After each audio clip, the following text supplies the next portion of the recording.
Ala asyrafil mursalin wa ala alihi wa ashabihi ajma'in. Babul mawaqit, iaitu bab waktu salat. Definisi al-mawaqit. Perkataan al-mawaqit ialah jamak kepada miqat. Dari sudut bahasa, al-mawaqit bermaksud tahdid atau penempatan serta batasan. Manakala dari sudut istilah syarak pula bermaksud waktu yang ditetapkan syarak untuk sesuatu ibadat. Waktu solat adalah salah satu syarat sah yang terpenting.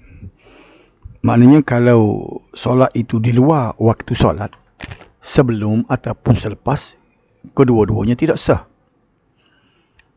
Oleh itu, wajib memelihara waktu solat agar kita tidak tergolong dalam kalangan mereka yang mengabaikan solat sekalipun hanya dengan melewatkan solat. Waktu solat yang paling afdal ialah pada awal waktu. Nabi SAW pernah ditanya tentang apakah amalan yang paling afdal. Maka jawab baginda SAW, as-salah fi awwali waqtiha. Maksudnya solat pada waktunya. Jadi hadis ini menunjukkan bahawa bila sahabat tanya Nabi kita SAW, apa dia amalan yang paling afdal sekali, Nabi kita jawab, as-salah fi awwali waqtiha, iaitu solat pada awal waktunya. Hadis ini dia terlalu banyak. Jawapan Nabi apabila sahabat-sahabat tanya, ayul a'mal afdal ya Rasulullah, amalan apakah yang paling afdal? Maka Rasulullah ni dia melihat kepada siapa yang bertanya.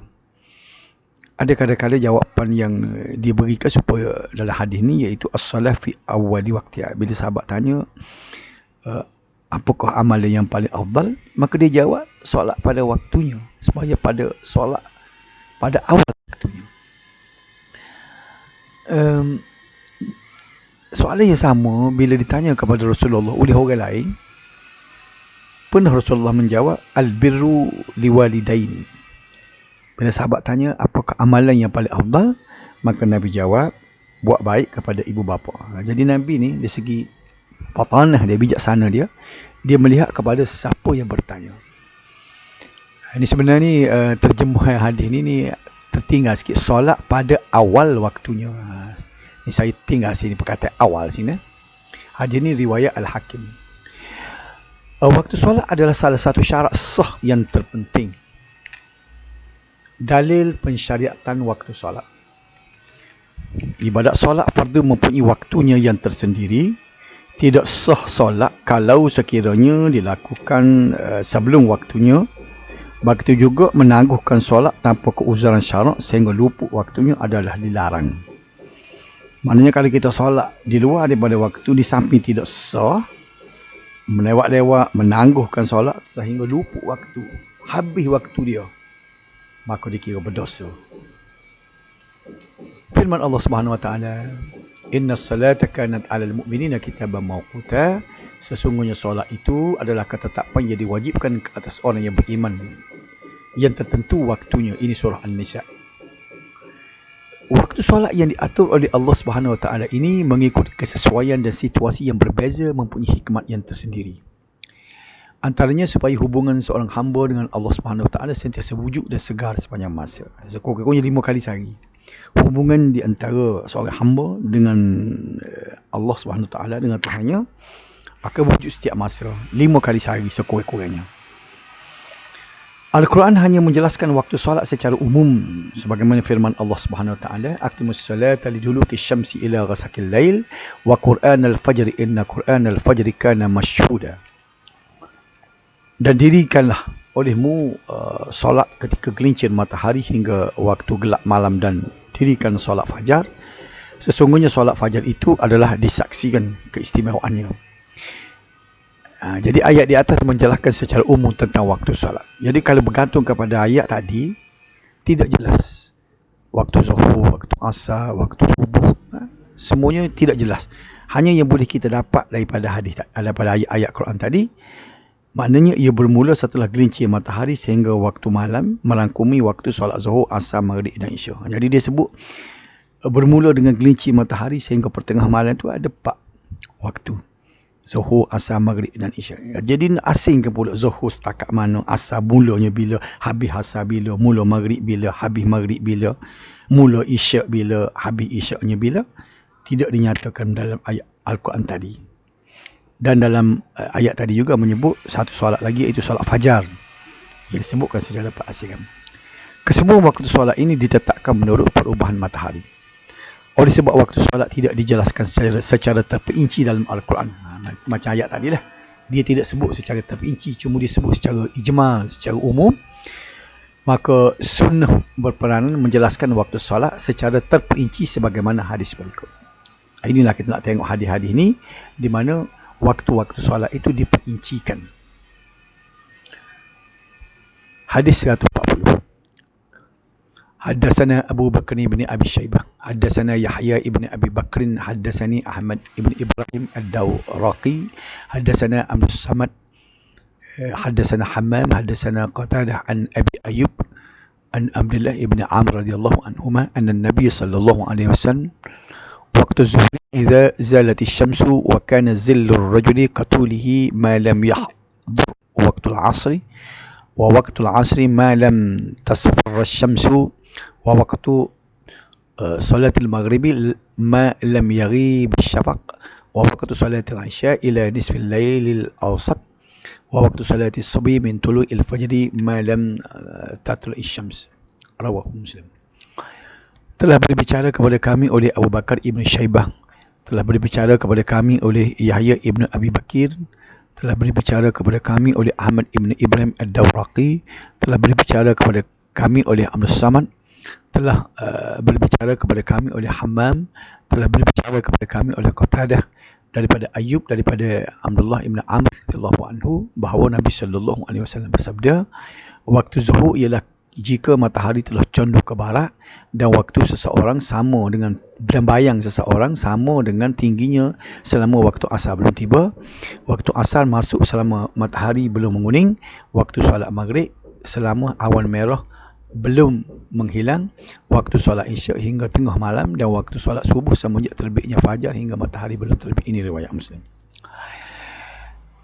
Kemudian kita baca hadis 141 ni. Walahu min hadis Buraidah fil asri wasyamsu bayda naqiyatun wa min hadis Abi Musa wasyamsu murtafi'ah. Menurut riwayat Muslim dari hadis Buraidah tentang waktu solat asar dan matahari masih putih bersih, dari hadis Abu Musa dan matahari masih tinggi. Ini beberapa kosakata yang ada dalam hadis tadi ialah zalati syamsu, iaitu matahari condong dari posisi tengah, langit menghala ke barat. Misalnya kalau ada satu objek duduk tengah panah tu, bila matahari itu telah tergelincir ke barat, maknanya bayang dia ke sebelah timur tu, nampak ke sebelah timur tu, maka itu masuklah waktu zuhur. Kemudian kana zillur rajuli katulihi, bayangan seseorang itu seperti ketinggian, itu sama tinggi, bayang sama panjang dengan tinggi sesuatu objek. Itu maknanya menandakan akhir waktu zuhur adalah apabila bayang seseorang itu sama dengan ketinggian asalnya. Asy-syafaq makna cahaya matahari berwarna kuning ketika matahari tenggelam. Nisfil laili awsat, separuh daripada pertengah malam, iaitu dengan membahagikan malam kepada 3 bahagian. Maksudnya adalah sekitar jam 12 ataupun hingga 1 pagi. Naqiyah makna warna putih yang cerah atau bersih yang tidak bercampur sedikit pun dengan warna kuning. Ini kita nak bincang hadis dia. Hadis ini menjelaskan waktu solat fardu sehari semalam yang telah ditentukan oleh Allah Subhanahu Wa Taala. Ia meliputi penjelasan mengenai tempoh sesuatu solat itu boleh dilaksanakan, iaitu waktu permulaan dan waktu akhir. Sesuatu solat fardu dianggap tidak sah jika dilakukan bukan dalam tempoh waktu yang ditetapkan. Jadi tujuan bila kita tahu dah, ini tara dia, mula bila, akhir bila. Jadi celah itulah waktu yang hendaklah kita tunaikan sesuatu solat itu. Maknanya kalau sebelum pada waktu tidak sah, selepas waktu pun tidak sah. Firman Allah Subhanahu Wa Taala, "Faqimus salat innas salata kanat 'alal mu'minina kitaban mawquta." Maka dirikanlah solat, sesungguhnya solat itu adalah fardu yang ditentukan waktunya ke atas orang-orang yang beriman. Waktu Waktu zuhur bermula apabila matahari mula tergelincir ke arah barat. Kalau ada satu objek duduk tengah panah tu, kita nampak bayar dia tu nampak sebelah halik timur. Maknanya matahari telah gelincir ke sebelah barat. Itu bermula masuknya waktu zuhur. Habisnya waktu zuhur berakhirnya apabila bayang-bayang sesuatu benda adalah sama dengan ketinggiannya selagi belum masuk asar. Maknanya kalau objek tu 5 kaki, kita pun tandu atas tanah tu sebelah barat tu, sebelah timur. Bila matahari sebelah barat, bayar tu sebelah timur. Jadi kita pun tengok bayar dia tu sama panjang. Kalau objek tu 5 kaki, maka kita buat garis yang atas tanah tu 5 kaki daripada bayar objek tu duduk. Jadi bila bayar tu sampai mencecah 5 kaki sebagaimana tinggi objek tadi, maka di situ habislah waktu zuhur, bermakna masuklah waktu asar. Kalau kita buat secara gambar rajah macam lah, zuhur ni bermula gelincir matahari. Gelincir ke barat lah maknanya. Straight waktu dianya sampai kepada objek dia bayarnya sama panjang. Kalau objek 5 kaki, bayar pun 5 kaki. Situ habislah waktu zuhur, maka masuklah waktu asar. Kemudian bermula waktu asar adalah setelah berakhirnya waktu zuhur hingga waktu ikhtiar selagi matahari putih bersih. Apabila matahari sudah menguning yang menandakan matahari mula terbenam, maka waktu asar telah tamat. Namun ulama berselisih pendapat mengenai akhir solat asar. Baik, di sini kita nampak tidak sepakat di antara ulama untuk menentukan bila habisnya waktu asar. Menurut Imam Asy-Syafi'i, akhir waktu asar adalah apabila bayar-bayar sesuatu benda menjadi 2 kali ganda daripada bayar asar. Bagi orang yang ada keuzuran dan darurat, waktu akhir solat asar adalah ketika matahari terbenam. Jadi, kita boleh faham gini apa yang dimaksudkan oleh Imam Syafi'i ini. Waktu zuhur tu dengan waktu asar, bila bermula situ, waktu asar ni bermula apabila habis waktu zuhur, straight sini bila sampai kepada panjang bayang 2 kali ganda objek. Maknanya begini, kalaulah objek tu 5 kaki, seperti tadi 5 kaki, kalau bayang tu kita ukur bayang tu panjang dia 10 kaki. Maka bagi pendapat Imam Syafi'i, habis dah waktu asar. Cuma disebutnya tadinya waktu ikhtiar, waktu pilih. Ada baki lagi ni sebelum masuk maghrib. Masuk maghrib ni bila matahari terbenam, Imam Syafi'i kata waktu ni ialah waktu darurat. Waktu asar tapi waktu darurat. Waktu maghrib pula adalah daripada terbenam matahari. Jadi maknanya kalau tengok daripada sini, waktu kalau kita semaya asar ni dekat-dekat dengan waktu maghrib ni waktu darurat, bukan waktu yang sebenar.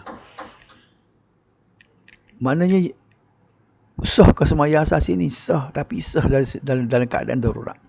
Mana tak boleh nak buat amalan sokmol ni. Kalau duduk main tiap-tiap hari waktu darurat semacam ni, jadi tidaklah termasuk kepada orang yang menjaga sembahyang. Walladzina hum ala salawatihim yuhafizun. Dalam surah Al-Mu'minun tu, bila disebut walladzina hum an salatihim yuhafizun, iaitu orang yang mereka yang menjaga sembahyang mereka. Jadi kalau tiap-tiap hari duduk sembahyang asar waktu darurat semacam, ini maknanya tidak termasuk dalam golongan orang yang menjaga sembahyang. Waktu maghrib pula adalah daripada terbenam matahari sehingga hilang cahaya merah atau syafaq di kaki langit. Apabila syafaq hilang, maka masuklah waktu isyak. Begini, kalau waktu maghrib ini bermula daripada matahari terbenam, straight sini sampai kepada syafaq di kaki langit hilang. Dia merah. Bila matahari tergelar tu kan, bila matahari tergelar, di kaki langit tu dia ada merah tu. Selagi ada merah tu, syafaq dia panggil, maghrib ada lagi. Sebaik saja syafaq ataupun merah itu hilang daripada di kaki langit tu, maka hilanglah waktu maghrib, masuklah waktu isyak. Ulama berselisih pendapat mengenai waktu akhir solat isyak. Permulaan waktu isyak tadi ialah masuk maghrib. Baik, bila habis waktu isyak? Ada yang mengatakan waktunya berakhir hingga pertengahan malam. Menurut pendapat Imam Asy-Syafi'i dalam kaul jadidnya, dan Imam Ahmad mengatakan berakhirnya waktu Isyak adalah pada sepertiga malam. Tapi jumhur ulama termasuk empat mazhab dan pengikutnya, waktu tunai solat Isyak ialah sehingga terbit waktu fajar sadiq. Jadi begini, kalau kita tengok sini kan, bagi pendapat Imam Syafi'i dalam kaul jadidnya, kaul jadid ni makna kaul baru, pendapat Imam Syafi'i yang terbaru. Imam Syafi'i ada dua pendapat. Semasa dia duduk di Iraq, dia mengeluarkan fatwa hukum, itu dia panggil kaul qadim, kaul awal, kaul lama, apa dia, pendapat lama. Bila dia berpindah duduk di Mesir, dia mengeluarkan pendapat baru, dan banyak pendapat-pendapat lama tu dia berekis semula. Ini dia panggil kaul jadid ataupun pendapat baru dia. Jadi mengikut Imam Syafi'i dalam kaul jadidnya, pendapat yang barunya, dia sebut bahawa sembahyang Isyak, waktu Isyak bukannya masuk subuh baru habis Isyak. Sepertiga malam. Masa di sekitar pukul 11, pukul 12, pukul 1 dah habis dah. Jumhur ulama termasuk empat mazhab dan pengikutnya, waktu tunai solat Isyak adalah sehingga terbit waktu kedua fajar. Waktu fajar solat. Jadi, ya kita duk pakai lah ni, bila habis waktu Isyak, kita kata bila masuk subuh baru habis waktu Isyak. Itu bukan pendapat Imam Syafi'i. Itu pendapat ulama-ulama, termasuk ulama mazhab Syafi'i juga. Tapi pendapat Imam Syafi'i sendiri tidak serupa. Tidak serupa dengan pendapat jumhur ulama. Walaupun ulama-ulama mazhab Syafi'i sendiri seperti Imam Nawawi, Ibn Hajar, dia berpendapat bahawa masuknya waktu, habisnya waktu Isyak ialah apabila masuknya waktu subuh. Bila naik fajar sadiq, terbitnya fajar sadiq. Tapi bagi Imam Syafi'i sendiri, bukan begitu pendapat dia. Dia menyebut bahawa tengah malam tu habis dah. Jadi antara tengah malam tu nak sampai ke subuh tu, itu waktu yang dia kira tidak waktu solat situ. Okay. Jadi kita nak tengok ni, bila disebut fajar sadiq, fajar dia ada dua. Satunya dia panggil fajar sadiq, satu lagi fajar kadhib. Fajar sadiq ialah fajar yang sebenar. Fajar kadhib ialah fajar yang menipu. Kadhib maknanya menipu, sadiq maknanya yang benar. Jadi sebelum terbitnya fajar sadiq, fajar mula-mula tu dia terbit kadhib dulu. Duduk tak lama barulah dia keluar pula fajar sadiq. Fajar sadiq ni lah baru masuk subuh. Artinya bila mari fajar kadhib tu tidak subuh lagi. Macam mana nak kenal? Kita boleh kenal fajar kadhib ini ialah dia bezanya cahaya. Kalau cahaya tu tegak naik ala ke atas, menegak, itu fajar kadhib. Tapi kalau lah fajar tu dia melentang, dia cerah, dia melentang daripada kanan ke kiri tu, tu dia panggil fajar sadiq. Jadi bila naik fajar sadiq lah, terbit fajar sadiq inilah menandakan masuknya waktu subuh. Jadi waktu Isyak ni, dia ada sini sepertiga malam, seperti yang disebut oleh Imam Syafi'i. Imam Syafi'i dalam kaul jadid, pendapat terbarunya, dan Imam Ahmad, dia mengatakan bahawa waktu Isyak habis pada sepertiga malam. Cumanya, ia terbaki lagi sampai kepada terbit fajar sebelum masuk subuh ni. Maknanya ni waktu Isyak masih ada ni. Ini bukan pendapat Imam Syafi'i, tapi ialah jumhur ulama, majoriti ulama yang terdiri daripada ulama empat mazhab. Kemudian waktu solat subuh pula bermula daripada terbit fajar sadiq, fajar kedua, sehingga terbit matahari. Ini waktu subuh ni dia bermula daripada terbit fajar sampai kepada naik matahari. Di sinilah waktu solat subuh. Waktu ini merupakan waktu yang telah ditetapkan oleh Allah Subhanahu Wa Taala bagi melaksanakan solat 5 waktu sehari semalam. Oleh itu, setiap Muslim wajib menjaga waktu ini dan jangan sesekali melewatkan dan menangguhkan solat atau lalai dalam melaksanakan. Kita tak sini termasuk dalam alladzina hum an salatihim sahun. Dalam surah Al-Ma'un, alladzina hum an salatihim sahun, iaitu orang yang daripada semayanya dia lalai. Dia lalai daripada semaya, dia melengah-lengah. Orang panggil tidak cakna kepada waktu, melewatkan, menangguh sehingga lupa waktu solat. Jadi akhirnya ialah istifadah, pengajaran yang kita boleh daripada hadis ini ialah waktu solat zuhur adalah setelah tergelincirnya matahari sehingga bayang-bayang sesuatu benda sama panjang dengan bentuk asalnya. Waktu solat asar adalah selepas berakhirnya waktu zuhur sehingga cahaya matahari berwarna cerah atau putih bersih, dan ia merupakan waktu pilihan. Waktu darurah ialah waktu cahaya matahari menguning hingga terbenamnya matahari. Waktu solat maghrib adalah setelah terbenamnya matahari sehingga hilang warna merah di kaki langit atau syafaq. Kemudian masuklah waktu isya tanpa ada pemisah waktu antara kedua-duanya. Waktu solat isya bermula setelah warna merah hilang di kaki langit sehingga pertengahan malam. Jumhur ulama berpendapat waktu ini merupakan waktu pilihan, manakala waktu tunai adalah berpanjang hingga terbit fajar kedua. Waktu solat subuh bermula apabila terbit fajar kedua sehingga terbit matahari. Tidak sah solat fardu jika didirikan bukan pada waktu yang telah ditetapkan oleh Allah SWT. Jadi hadis 142 ni kita akan sambung minggu depan. Wallahu a'lam.